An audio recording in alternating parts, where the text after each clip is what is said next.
አባ ጊዮርጊስ የሚባል ኢትዮጵያዊ ሊቅ እመቤታችንን ሲያመሰግናት ለመወልድኪ አፍቀረኒ መኑ ይጸልአኒ፣ ልጅሽ ከወደደኝ ማን ይጠላኛል?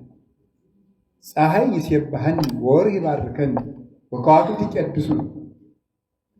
ልጅሽ ከወደደኝ ፀሐይ ያመሰግነኛል፣ ጨረቃም ያመሰግነኛል፣ ከዋክብት ይዘምሩልኛል። ልጅሽ ከጠላኝ ግን ማን ይወደኛል ብሎ ተናገረ። እግዚአብሔር ከወደደ እግዚአብሔር የመረጣቸውን ማን ይከሳቸዋል? አንድም አይከሳቸውም። እግዚአብሔር ከኛ ጋር ካለስ ማን ይቋቋመናል? ለዚህ ነው ቅዱስ ዳዊት እግዚአብሔር ያበር ሊተ ምንትኑ ያፈርሃኒ፣ እግዚአብሔር ምእመና ለሕይወቴ የምንትኑ ያደነግጸን፣ እመኒ ጸብአኒ ተአይር ይፈርሃኒ ልቤ። እግዚአብሔር ብርሃነ ረድኤቱን ይገልጥልኛል፣ እግዚአብሔር ያድነኛል። የሚያስፈራኝና የሚያስደነግጠኝስ ምንድን ነው? እግዚአብሔር የሕይወቴ መታመኛ ነው፣ አልፈራም። ሰራዊት እንኳን ቢከበኝ አልደነግጥም ይላል መዝሙር 26 ቁጥር 1 ላይ። ቅዱስ ጳውሎስ ደግሞ ለመ እግዚአብሔር ምስሌነ መኑ ይክለነ፣ እግዚአብሔር ከኛ ጋር ከሆነ ማን ይቻላል? ማን ይቃወማል?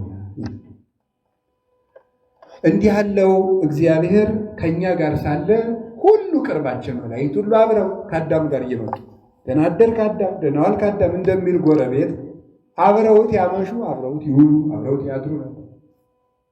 እንዲህ ያለ ነበር። በኋላ ግን ሁሉ ነገር ከኛ ራቀ። አያችሁ፣ ሩቅ አገር እናት መቼ ነው የምንደርስ ይባላል። አንደርስም እንዴ ይባላል። ሲኬድ ተውሎ ሲደክም ስንት ሰዓት መንገድ ይቀረናል እዚህ በኋላ ይባላል።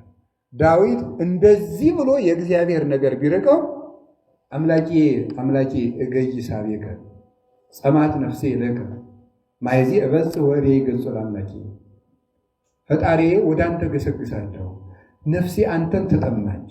መቼ ነው የምደርሰው? የአምላኬንስ ፊት የማየው መቼ ነው ይል ነበር። እግዚአብሔር መንግሥት ብትርቀው።